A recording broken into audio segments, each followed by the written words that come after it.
The title of this paper, A Purely Gravitational Model of the Universe, means just what it says. I start with only gravity, and I have a model for the entire universe, which incorporates most of the major features of the universe. So let's continue. I start with a simple model of the universe, an infinite lattice of identical particles in equilibrium. And these particles interact via the gravitational potential. Gravitational shielding is added to avoid the infinite forces that you would get in an infinite universe.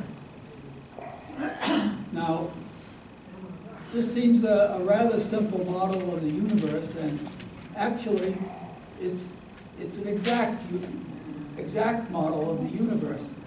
The major feature of the universe is the particles. Everything that you see, even photons, even light, is made of particles. So when I call for an infinite lattice of identical particles, those particles also contain more than 99% of the energy of the universe. So they're a very important feature of the universe. Now for gravitational shielding, I add a term to the gravitational potential, exponent minus r over r0. That cuts down the gravitational potential interactions from particles far away, and if the particle is very far away, you don't interact with it appreciably. So because the number of particles increases as r squared, and the intensity of the interaction drops as 1 over r squared, you get a continually increasing, well, this is potential. I'm talking about the force now. You get an continually increasing force as you go further out. But this gravitational shielding will stop that, and you'll get a finite force. Can we use the term fermions instead of particles? Is that No, I would rather stay with particles. Okay. I'm calling these identical particles, and these particles have a mass energy, mc squared. At this point, I'm not assuming they have a spin. I'm not assuming that. The spin, I believe, applies later on in the model, after I make some more deductions. Use that exponential term to attenuate the field so it only has a certain finite action. That's right, exactly. Okay, now my mode of operating is that I have to be sure that everything that I assume in this model has been observed. So I don't put anything in the model which is merely a supposition. The expanding universe made a big mistake when it assumed that the Doppler shift caused the Hubble redshift. That was an assumption then. There was another option that you could have a gravitational cause for the Hubble redshift. That wasn't investigated, or that wasn't adopted, because there was no known method then for a gravitational causation of the Hubble redshift. But the Doppler shift effect has never been proven to be the effect that gives us the Hubble redshift. So it's an unresolved issue in the expanding universe model. So I think everyone could go along with an infinite lattice. It doesn't have to be quite infinite, but it has to be out maybe 250 billion years or so. Just the, and the identical particles, I could have assumed electrons too, but in fact the electrons turn up as a result of this model. So, so I want to consider first my assumption that I'm putting this up as an assumption right now, that the particles are in equilibrium, and the other assumption is the gravitational shielding. But I'm going to prove from observational data and from some logics that both of these are true. So the gravitational shielding is the exponential term, and so why do you call it shielding? It's shielding because you don't destroy the gravitational effect. If gravitation is a field theory, it's transferring energy to another body and causing the gravitational effect. So there's a transfer of energy there where the particle that's being attracted absorbs some energy and immediately radiates it, but in a spherical, in all directions. So the direction between the particle that's causing it, the gravitational effect is reduced.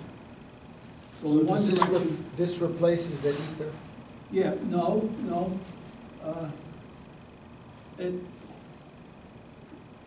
causes an effect which replaces the ether. Gravitation. I'm sure you're going to get to that. Yes. Okay. The Sorry for the gravitational interruption. shielding, in fact, turns out to be the key to understanding the universe. You'll see why later on. So I'm going to first discuss the assumption of equilibrium. I think the best argument for an equilibrium solution of the universe is with the constancy of the fundamental constants and the laws of physics. These are observed to be constant over periods of 10 billion years and over large distances. So if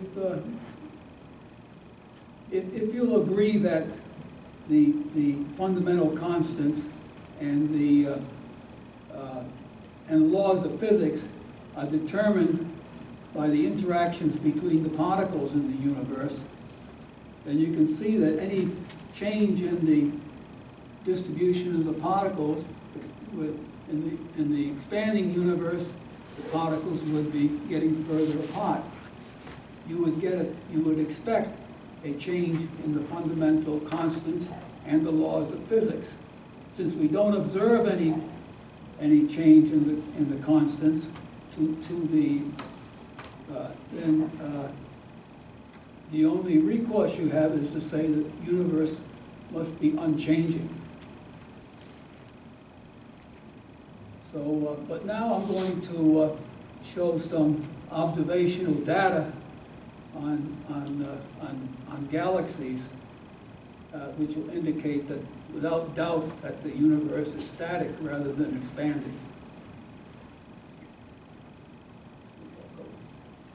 First, I'll show just a picture of the extreme deep universe field. This is a picture taken of an empty space of sky where the Hubble telescope stared at a particular area for 23 days. And the galaxies in here are from z equals 1 up to a maximum of z equals 10. I just show it to indicate how do you understand such a picture? What sort of understanding can you make of it? It's very difficult to understand what's going on. Everything looks random. It's pretty, and but it's still awe-inspiring if you think about it a little bit. So let's go on. I get my data from the SDSS survey. This is a survey that was begun in 2000 with the objective of measuring 1 million galaxies. And they completed this survey around 2008, 2009, but they've continued it for further objectives. So I happened to get a sample of 40,000 galaxies from this survey, which were accurately measured. And I used this to perform two important tests. And I'll show you what they are. That looks like the interference, double split experiment. Oh, that's just, see, they organized the SDS survey to look, or this particular pieces of data, from z equals 0.05 to z equals 0.095. So it's a limited region in space, and it's also delineated by a cone with those angles there. You're looking up on the left-hand side, it's right ascension. It's an angle. You're looking up in a cone towards the universe. And that's why it seems flat across the top of that middle part and the bottom.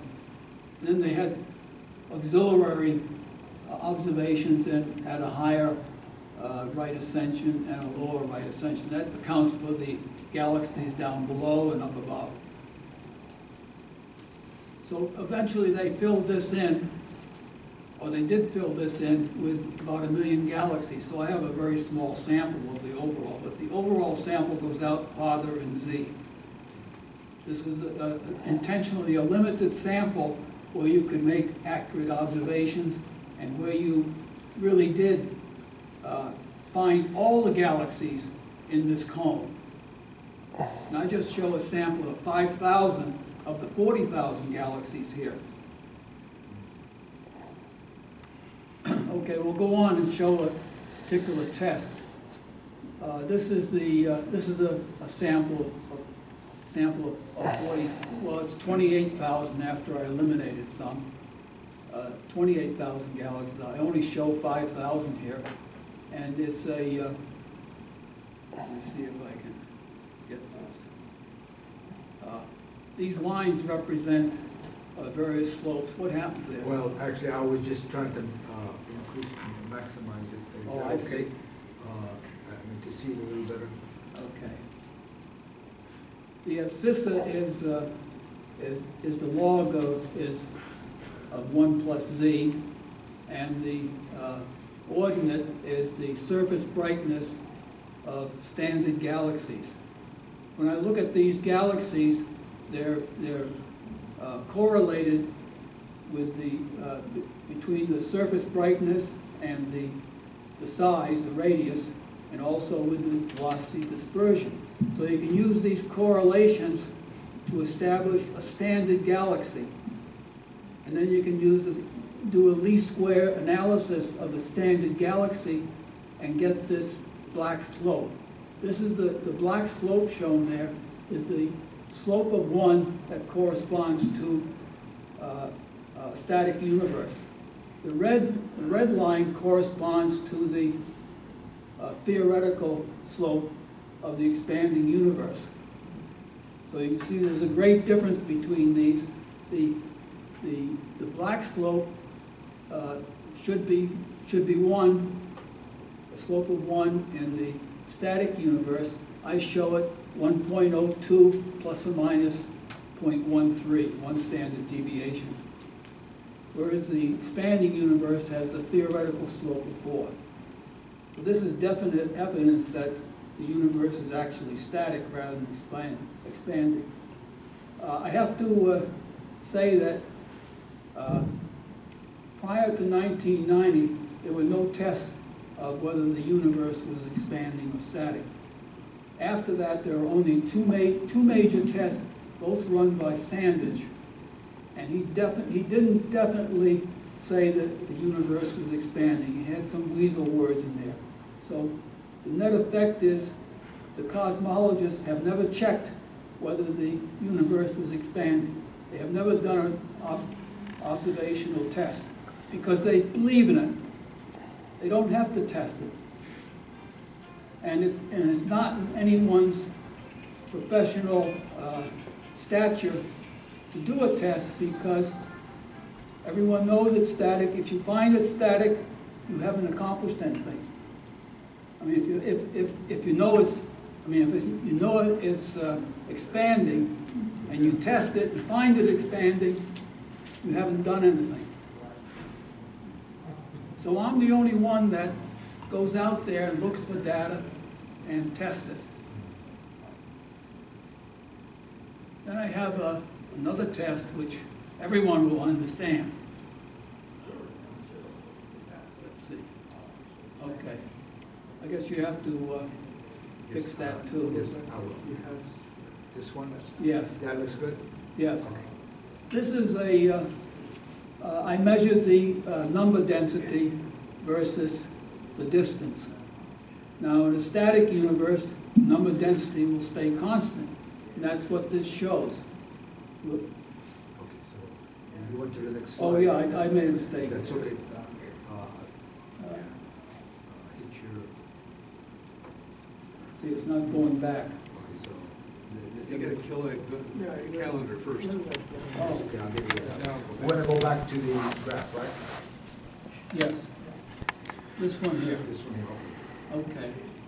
Now, for the expanding unit, I show that the density doesn't change over a fairly large distance of about 300 million parsecs.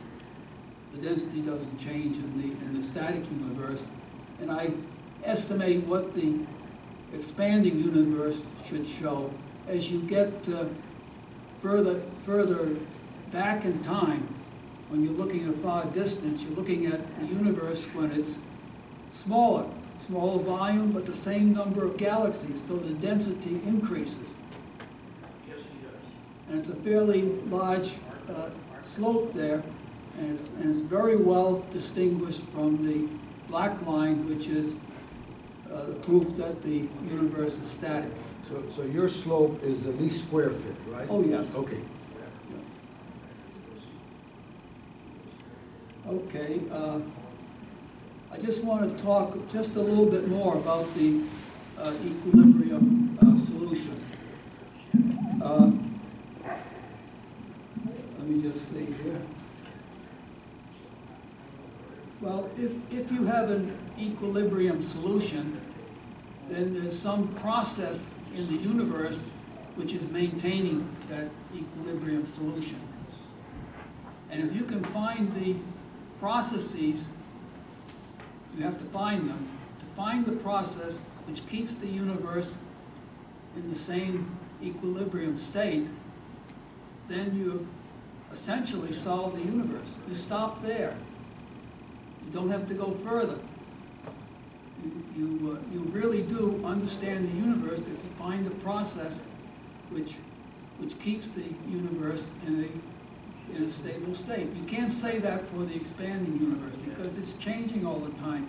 You don't have that feature, and as a result, it would be, if that was the true universe expanding, it would be much, much more difficult. This is relatively easy. And this ties in with Peter Rowland's idea about this word, what he was just discussing a little while ago, that to keep something the same, you have to have a certain process. Okay, I'll go on. That's the same one. Here I'm showing a proof that gravitational shielding occurs. This is a plot of gravitational acceleration during an eclipse which happened in 1997 in China. It was a group of geologists who discovered that their laboratory was right in the path of the eclipse, the totality. So they decided to measure the acceleration on the Earth as the eclipse occurred. This is a plot of their observations, and the red line just shows a weighted running average of 11 points. And the problem was that they expected quite a different result. So they called this result anomalous, and there were very many anomalies in these observations. Of course, they were only anomalies if you didn't understand what was happening. Could you say what is, it's hard to read, what is plotted versus what? What is that? What is the abscissa ordinate? Okay, the abscissa on the bottom. I did that, I just wanted Okay. to max. It's minutes after local midnight, a very strange arrangement, but that's what you need in this particular thing. So they used a very precise gravimeter to measure this, which is accurate to one part in 10 to the 6th of centimeters per second squared. What's That's the 1/1000th of What's the the ordinate? gravitational field that we're standing in now. What's that? What's the vertical? Oh, the ordinate is the acceleration in 10 to the minus 6 centimeters per second squared. So that's 1/1,000,000th of a centimeter per second squared. Very accurate. So it's a very tiny effect. Yes. If the moon had been half as large as it is now, I wouldn't have been able to present this model of gravitation. You need a big piece of apparatus to measure this gravitational shielding.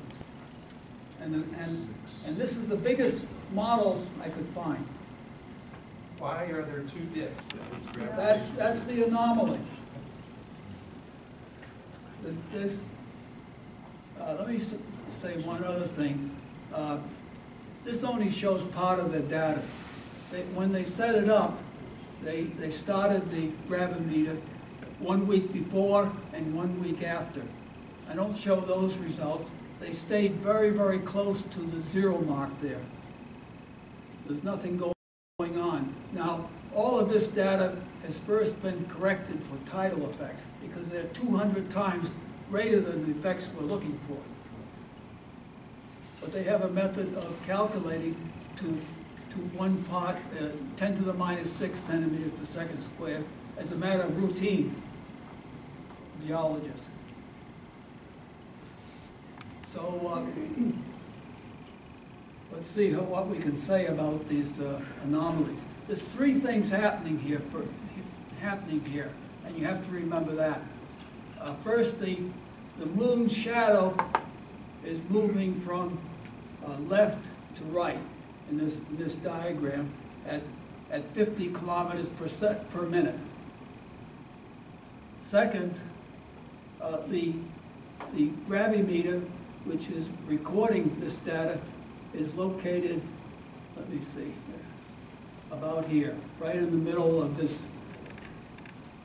group of things. Okay. And the third thing is that this apparatus to measure the gravity is sitting on the crust of the Earth, specifically one of the plates. And the plate is moving under the reduced gravity of the sun. So the plate is falling. And you see here, the plate is falling at 6 times. Whoop. Actually, what happened is that you went back to the previous slide. It's Oh, okay. I'll go no, back I up. didn't touch that. When you click that button, that's what happens. Okay. It's okay. Okay, we're on the left-hand side here. This is down at 5.9 times 10 to the minus 6. That's a negative acceleration. The gravimeter is sitting on this plate and it's falling at that acceleration. And that's what it's measuring. And the same thing for the dip after it, this dip after it. That's another, after the acceleration, after this horizontal part there, it goes through the same thing again.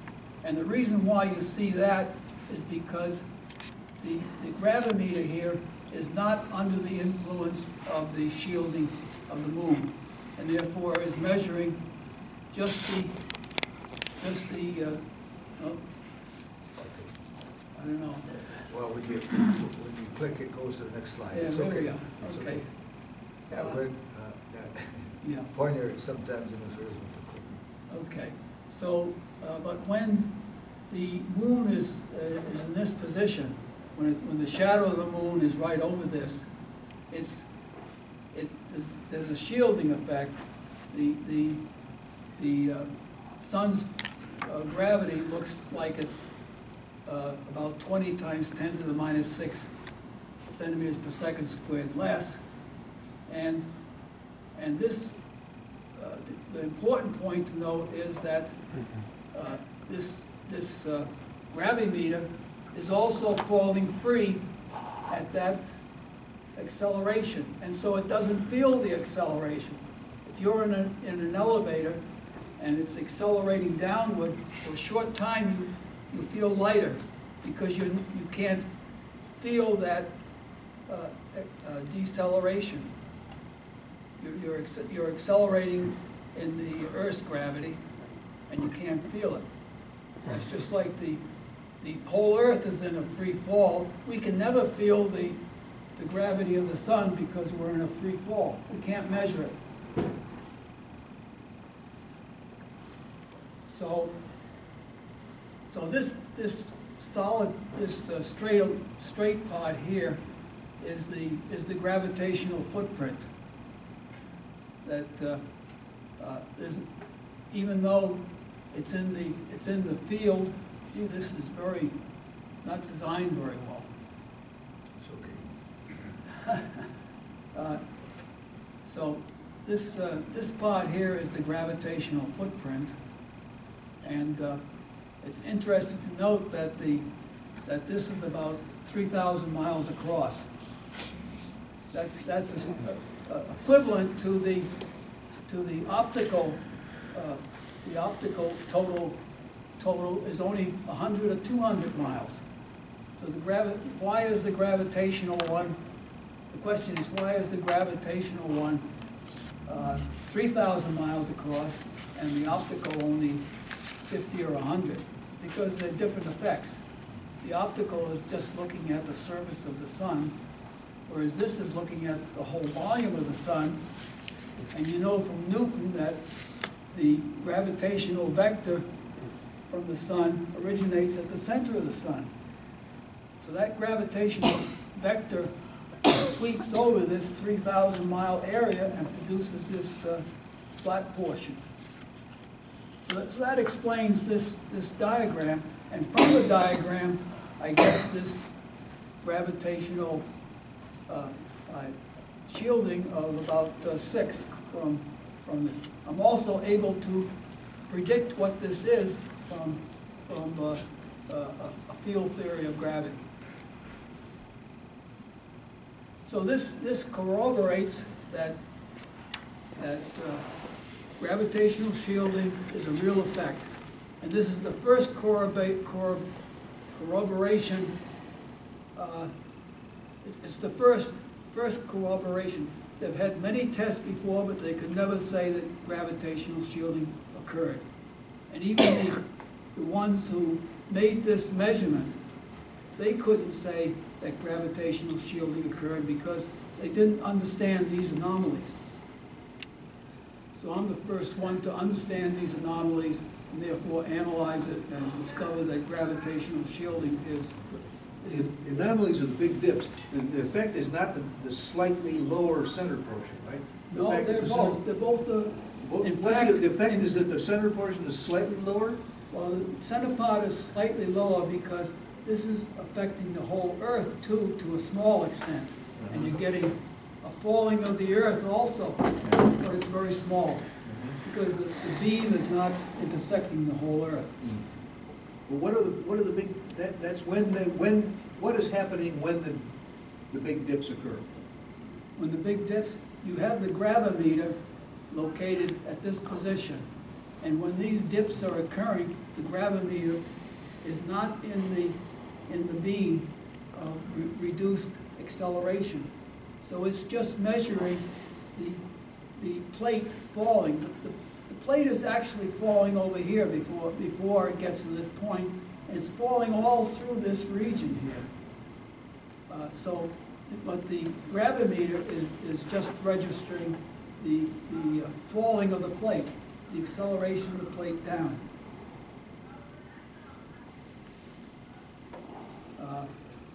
Does that clear it up? Somewhat. It's all in and when the shadow of the eclipse is here, this gravimeter is falling like in an elevator, and it doesn't feel this reduced acceleration of the sun. So it's a combination of free falling and not being in the region where the free fall occurs. Now there was a paper that came out on this to analyze the situation about 1 or 2 years afterwards. There's three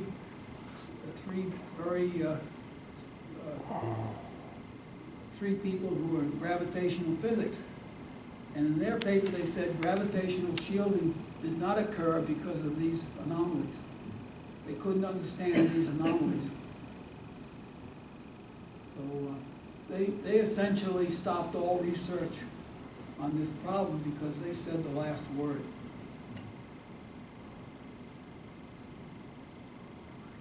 So the import of this is that gravitational shielding is a real effect. It's exactly the same right magnitude to gravitationally to do gravitational shielding in the universe. This shielding actually gives you the Hubble redshift. So I think we can go on and discuss some other portions. You want to go to the next slide? Yeah. Okay.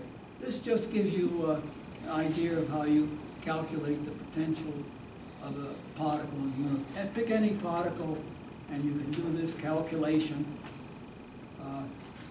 It's rather simple.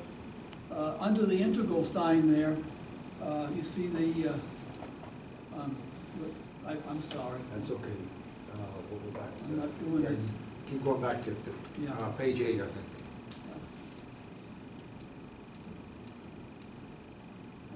One forward, okay.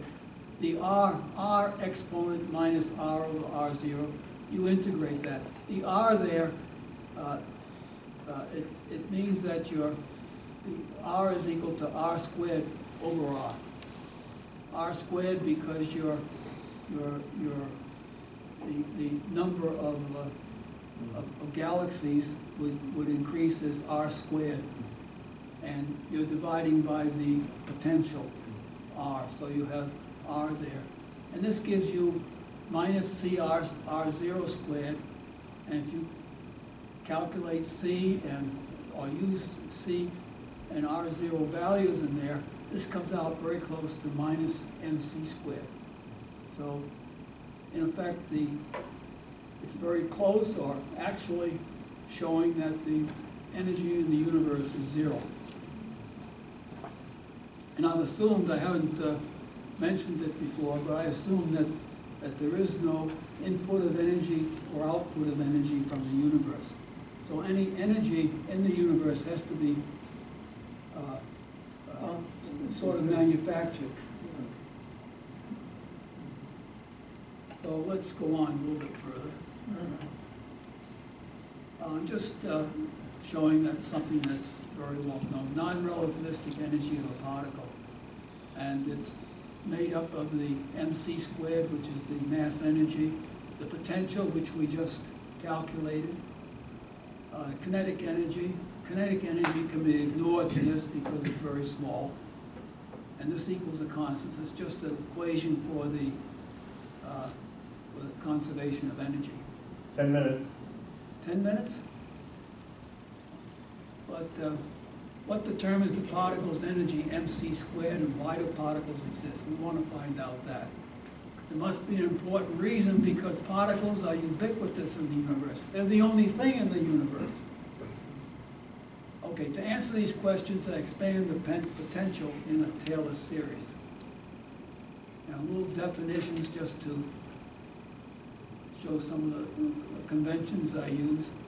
A position of the nth particle is nd plus yn. Yn is a small perturbation in the distance, because if I'm going to check the universe for small changes, and from the small changes maybe I can deduce the processes which operate in the universe to maintain the equilibrium universe.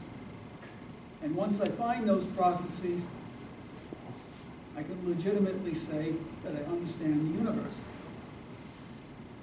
So let's go. And then the distance between the nth particle and the nth plus qth particle.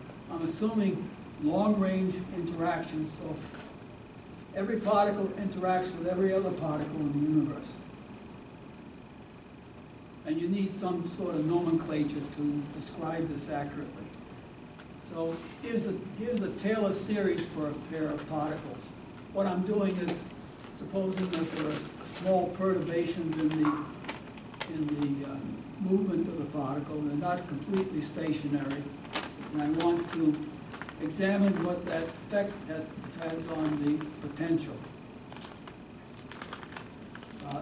Now this is for a one-dimensional arrangement of particles, but I changed to a spherical location of particles. So I just say the number of particles increases as r squared, and then the p's there, you see p and p prime and p second, those are the derivatives of the potential function. So they become functions of r, and their values are determined by an integration over all the particles of the universe. So this is, if we're talking about all the particles in the universe, this is a representation of that. I have that sum sign for the first two lines. The top one is for the first two lines, and the summation further on is for the last two lines. I had to break it up like this because if you have a particle here, it's acted upon by a hemisphere of particles on this side and a hemisphere of particles on that side. So the particles the particle, say for the normal Newtonian force, it's acted upon by equal forces in opposite directions, so the force cancels in a homogeneous universe. Let's go on a little bit. But it has to be broken up like this. So we're calculating now the force on the particle P. This is what we're aiming at in this Taylor series expansion.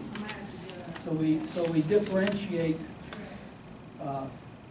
the potential with respect to the movement of a single particle.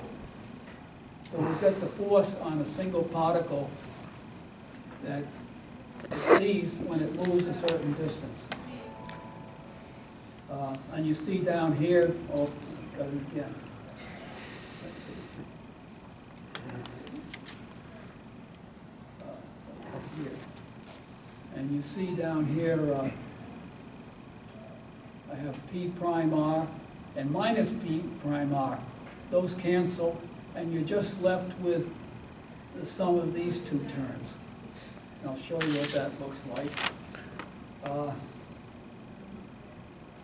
Here's the force, and it's due to these terms here times the P second.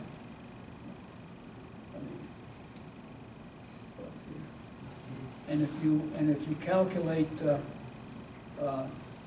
what this looks like, assuming a wave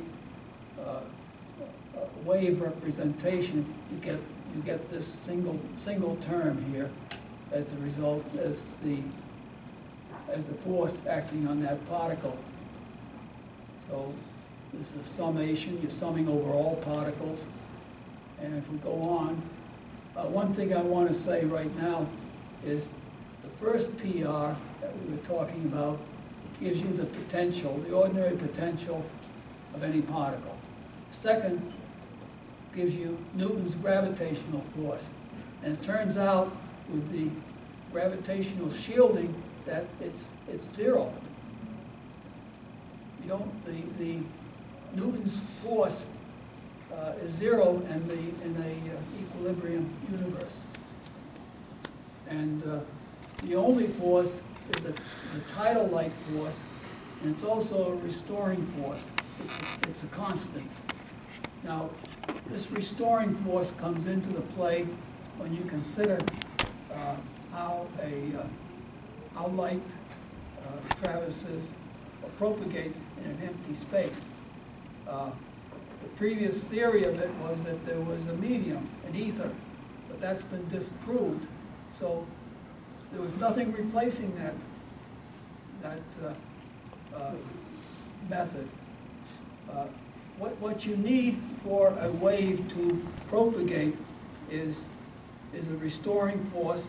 You move the particle a certain distance, there should be a force appear which pulls the particle back, it accelerates, it keeps on accelerating in the other direction, but it's being pulled back, and there's inertia force involved there, and you get a vibration.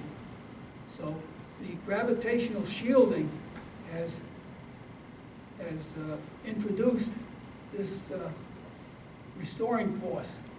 If you do this for an ordinary static universe without gravitational shielding, this last term here, the P second, equals zero. You get no restoring force in a static universe without the gravitational shielding term. So you really have nothing if you don't have gravitational shielding. You don't have a universe. Okay. Here I'm going to assume a wave solution. I'm putting the force equal to mass times acceleration, and I just assumed the derivative location, d squared yp dt squared for the acceleration. And then I can calculate the frequency in the next two terms. Now I get a frequency of 10 to the minus 18 hertz. This is a vibration, an underlying vibration in the universe with a wavelength, the length of the universe, or the size, the mean size of the universe. The interesting thing here is 10 to the 80th of these vibrations, 10 to the 80th modes. One mode occurs for every particle in the interacting part of the universe. And you'll see what happens. We're going to, well, we don't have to assume, but we'll add up the number of interference terms that you can get from those individual, you know, if you have a general solution of a wave equation, you can add up the amplitudes. And if the frequency is the same, the frequency of those modes are all the same, if the frequencies of the waves are the same, you keep that frequency. But you have all of these amplitudes added up and squared, and it turns out that there are n squared terms that result.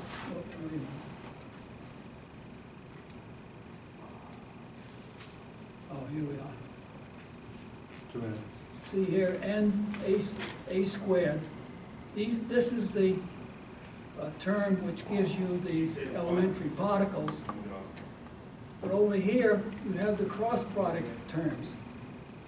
Yes, 2 minutes. Okay, I'm almost done. You have the cross product terms, and there are 10 to the 160th terms there. Now, what this leads to is, in the universe, you have three different forces. The ordinary gravitational force, which is very small. Then you have another force which gives you the elementary particles, which is 10 to the 80th times stronger. And then finally, for the cross terms here, you have a force which is 10 to the 160 times stronger than the gravitational force. You have these three forces that occur in the universe. Let's go. See, I'm saying I'm adding together 10 to the, I say 81, 10 to the 80th wave amplitudes. The combined wave mode still has the same frequency. The squared terms form the elementary particles by Bragg diffraction. So you have an underlying wave system which has a very low frequency and a very large wavelength, but by the time you add them all together and do the Bragg diffraction, this forms particles which are 10 to the minus 13 in size and have a mass energy of 10 to the minus 3 Earths. This is the origin of the elementary particles through a Bragg diffraction process. And the cross product terms determine the splitting of the identical particles and the electrostatic force. It turns out that the electron and the proton are the same particle, but they're split by the very large interaction forces of the cross product terms. And you also get the electrostatic force out of this, and also the plus and minus terms of the electrostatic force. And you can go, well, let me go a little bit further here. Here's a two-state model of identical particles, and here's a quantum two-state equation. And you can apply this to the particles.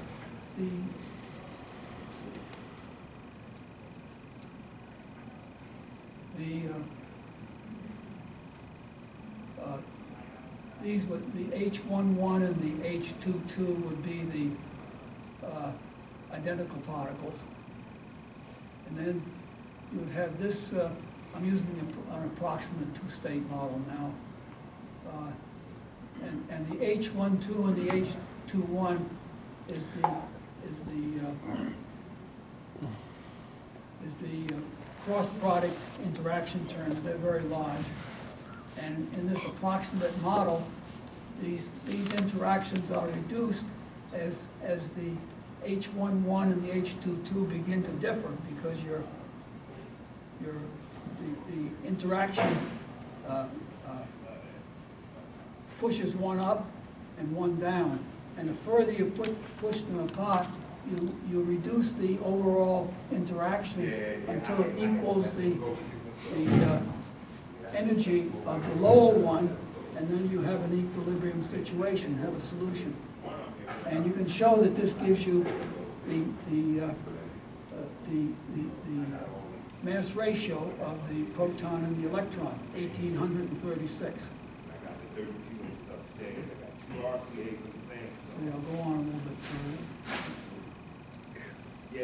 Oh, here's the Hubble redshift. First I show the definition of the Hubble redshift, and then I equate the observed potential and the gravitational potential. The 1/1 plus c is a measure of the gravitation. It's the observed gravitation potential. And the exponent minus r of r0 is the gravitational potential from the gravitational shielding. And you solve these and you get z, equation for z, equation for r. And this is a very accurate calculation of the parameters. Okay, we'll still go on. Oh, speculations. Net energy of the universe equals 0. So you have to have some origination of the internal energy. It's either from the 0-point energy wave modes or the Laplace equation. I show the Laplace equation down here, and you note that the Laplace equation has a solution in spherical coordinates, which is p equals 1/r. Now we'll go on a little further. Since solutions of the Laplace equation represent the smoothest functions possible on a space, the potential energy PR equals 1/r should physically occur. Also, the universe may be just a physical realization of the infinite number of solutions of the Laplace equation. So that's my talk. Thank you, Tom. Now everyone should understand the universe.